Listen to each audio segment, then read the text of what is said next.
Rach, obviously you've been in Marbella watching the under-23s. They lost against Spain 3-1 on Thursday and then drew 1-1 with the Netherlands. What have you made of their performances so far? Being out there, being able to see it live and see what's been going on in their camp. I thought they were really unlucky against the Netherlands yesterday not to win it. They deserved to win it. They should have scored more goals. But I'll start with the Spain game. I think first 30 minutes or so, I thought they were pretty dominant, and I thought they deserved to be ahead, and I thought they deserved to have scored a couple of goals, but they conceded quite near the half-time whistle and went in 1-1. There was some good, connections, but I felt like there was some players, I guess, maybe who aren't getting regular minutes. Ruby May started really well, but as the game went on, I felt like that dipped a little bit, and I think some of the substitutions as well. I think we've become accustomed to now in the WSL, when substitutions are made, the level doesn't really dip. And I think there was a little bit of a dip there. They probably don't play together that often. Some of them might not be getting as many minutes as others. And I think Spain were able to kind of put their foot down and dominate that second half to win it. But the second game, I thought they were much better. They this time started slower, really grew into the game, deservedly went ahead, should have scored more goals. They had a couple of opportunities to score more goals. I thought the Dutch keeper had a really good game. And I think there was a little bit of naivety at the end of the match where we got to kind of the 88th minute and they were trying to kill time and play the ball into the corner. And we'd had two kind of significant injuries during the game, so you knew there was going to be a good bit of stoppage time. So to be trying to do that with potentially 7-8 minutes left was a little bit naive, and the Dutch then went and got the equaliser in injury time, and you could tell that was a real sucker punch. But look, there were some players in there that are really exciting. It's a really good in-between team between going from kind of your under-19s into the seniors, and I think there are some players that will benefit so much from this to step into the seniors. I think the senior team a lot of them came to the first one, a good few came to the second, and maybe that arrival of the senior team maybe coincided with the dip in form perhaps, and maybe they got a little bit nervous. But no, it was great to see them play, and there's definitely a few that I'm excited about. I think it's really interesting to get your perspective on it, because obviously you were there, you can kind of see a lot of, the really positive points to take away from the games, whereas a lot of people I think are probably seeing the headlines that, we've lost 3-1 to Spain, we've got the draw against the Netherlands, in a sort of tournament setting, I suppose, that have only picked up 1 point from 2 games. But, based on those under-23 matches, do you think that we're sort of falling behind some of the other European teams, particularly Spain, or do you think actually, there's a lot of positives to take away from this and it doesn't really, the scorelines aren't reflecting this kind of the good stuff that's actually going on?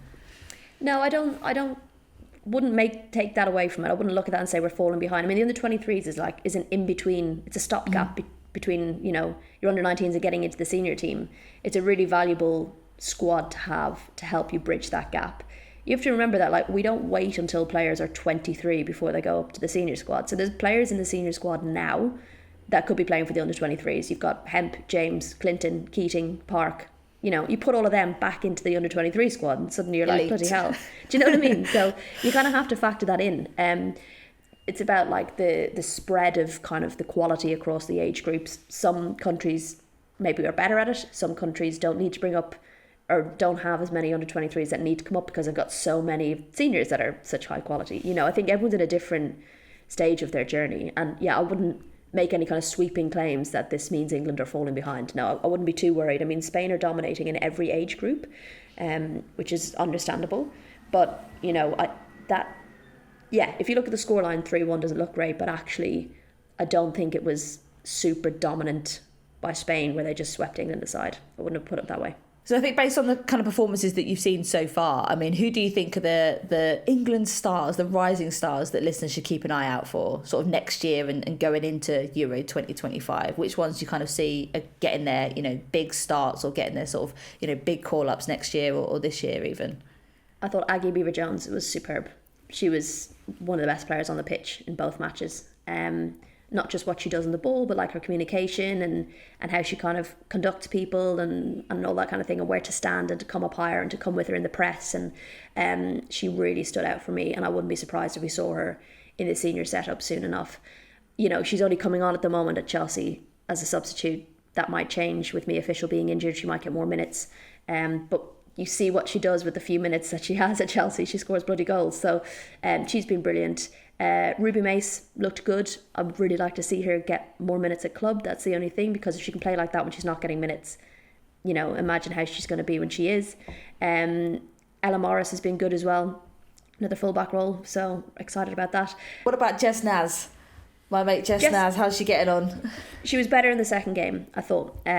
She was good as well. I thought she linked up well with Aggie. I think maybe the first game she took a little while to get into it. I thought Spain maybe bullied her a little bit off the ball, which I thought she had improved massively at Spurs. I felt like physically wise she'd gotten almost looked like a senior player now. Do you know what I mean? Rather than kind of coming off the bench, she was starting games, and you know, she was able to physically get defenders off her and stuff like that. And I thought that was a shift in her style of play, because she's always had the footwork and that kind of thing. So I thought that was a real improvement in the WSL. And maybe in the first game she just looked a little bit off it, and that she was getting knocked off the ball quite easily.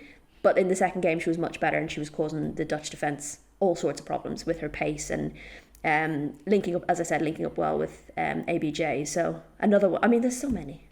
It's exciting. I think, I've got to agree with you there, but I think the fact that ABJ has now sort of moved into even sort of getting that bench start, if you want, for the first time against Austria, I can kind of see her. That feels like Serena getting her that experience of, you know, being in and around the setup, you know, fully being in and around the setup whilst there's, you know, a competitive game going on. And I reckon that she'll probably get her first minutes in that Italy game, and I think she deserves it. I think she's been absolutely incredible for Chelsea when she's come on. I think, and I think a lot of fans kind of just want to see her get those minutes. You have to bear in mind though as well is that, you know, Fran Kirby and Chloe Kelly weren't available for that first game, which also would have helped facilitate bringing an under-23 up. Fran Kirby's gone home, but Chloe Kelly should be okay for the Italy game. So whether that impacts someone starting on the bench from the under-23s, I don't know, but just want to keep an eye on. I don't think if she doesn't get a bench start, it's not because she hasn't performed. Do you know what I mean? Yeah, of course. Do you think we're now sort of seeing the beginnings of Serena's next revamped England team? We've had the era of the Euros, of the World Cup. We're sort of stepping into a new age of, you know, heading towards the Euros in 2025. We've got 18 months until that tournament starts. Jess Park came on as a sub on Friday while Myla Tizier and Esme Morgan started in the back four. She was incredible. I thought she was just as tenacious as we've seen her in previous performances with Man City. It was a bit sort of Grace Clinton-esque. It felt like she just wanted to be involved. She was so enthusiastic and so energetic. But do you think that we're sort of seeing this kind of, you know, as I suppose we saw the Serena take the Lionesses from how they were sort of in the Steph Houghton era into the kind of Leah Williamson era. We lost Jill Scott, we lost Ellen White. It was that kind of, I don't know, I suppose it has to be, it's a moving thing, isn't it? But yeah, does it feel like that's where we're sort of heading to seeing that next gen?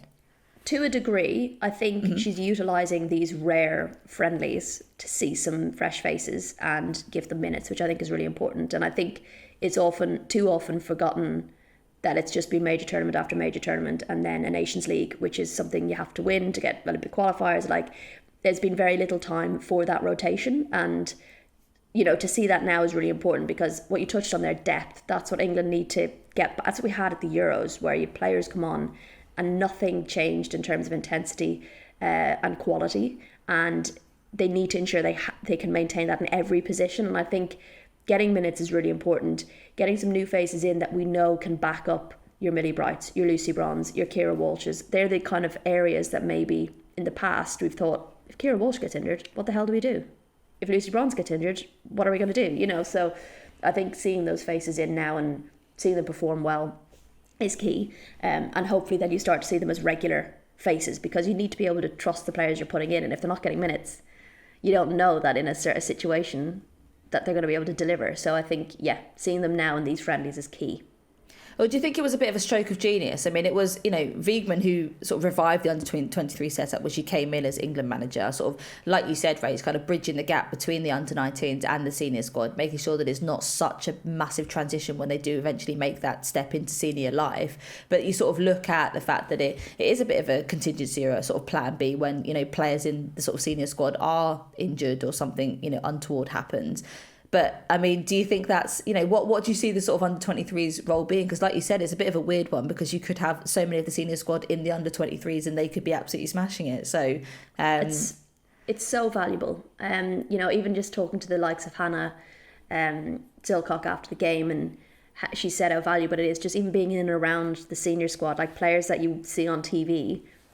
Now you're like in a hotel with them, or you're at a training with them, and they're just other players, they're just people. And I think it kind of takes the edge off that kind of the senior squad, if you like, and making that big leap. And of course you're going to be nervous if and when that happens, but I think being in and around the squad kind of takes away some of that. Some of the players, you can chat to them, they'll take you in, they know what to expect from you in a camp. I think the under 23s has been crucial to, yes, we've got players that are young enough in the seniors, but it needs to not be a massive leap. And I think having that stepping stone of the under 23s in between, it helps. I think it raises the levels of play, the quality, because you're going to have players in there who are probably starting in WSL clubs or championship clubs. So it can raise the level another bit, if you like, compared to, say, the under 19s. And then when you get into that senior setup, it doesn't feel like such a massive jump. So yeah, I think it's invaluable.